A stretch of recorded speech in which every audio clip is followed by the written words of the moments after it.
नमस्कार. आपल्या सगळ्यांचे महाराष्ट्र सोशल न्यूज चॅनलमध्ये हार्दिक स्वागत. चला वळूया तर एका नवीन बातमीकडे. आजची बातमी.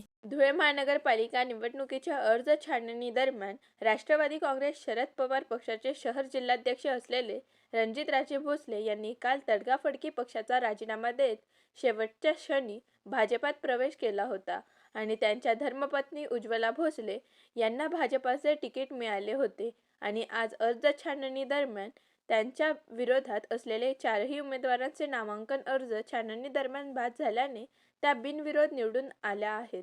धुळे मनपातील त्या पहिल्याच नगरसेविका म्हणून बिनविरोध निवडून आल्या आहेत. भारतीय जनता पक्षाने मला जी उमेदवारी जाहीर केली होती ती आज मी बिनविरोध झालेली आहे. सगळ्यात आधी पालकमंत्री जयकुमार रावलजी आणि आपले अनुप भैया यांचे मी मनापासून आभार मानते आणि जी काही त्यांनी माझ्यावर विश्वास दाखवला आहे ते नक्कीच मी त्याला पात्र ठरेल. मला या ठिकाणी सांगायला आनंद होतोय की धुळे महानगरपालिकेच्या सार्वत्रिक निवडणुकीमध्ये प्रभाग क्रमांक 1 मध्ये जागेवर भारतीय जनता पार्टीने माझ्या धर्मपत्नी उज्ज्वला रणजित भोसले यांना उमेदवारी दिलेली होती.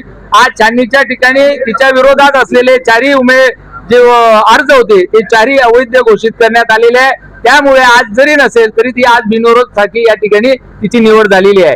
या निमित्ताने मी या जिल्ह्याचे पालकमंत्री आदरणीय जयकुमार भाऊ रावल, धुळे शहराचे आमदार अनुपभाई अग्रवाल, या ठिकाणी धुळे ग्रामीणचे आमदार रामदादा बदाने, तसेच या शहराचे जिल्हाध्यक्ष आदरणीय गजूशेठ अंपळकर या सर्वांचे आणि या ठिकाणी पक्षाचे सहकारी पदाधिकारी आणि या प्रभागातील सर्व नागरिकांचे मी शतशः आभारी आहे. ही अतिशय मोठा विजय आहे आणि अतिशय धुळे जिल्ह्यासाठी सर्व जनतेसाठी प्रेरणादायी हा विजय आहे. कदाचित याच्यातूनच संपूर्ण धुळे महानगरपालिकेवर भारतीय जनता पार्टीची या ठिकाणी सत्ता स्थापित होईल हा संदेश याद्वारे जनतेने दिलेला आहे. बातमी आवडल्यास चॅनलला लाईक व सबस्क्राईब करा व दररोज अशा नवनवीन बातम्या पाहण्यासाठी चॅनलला फॉलो करा. धन्यवाद.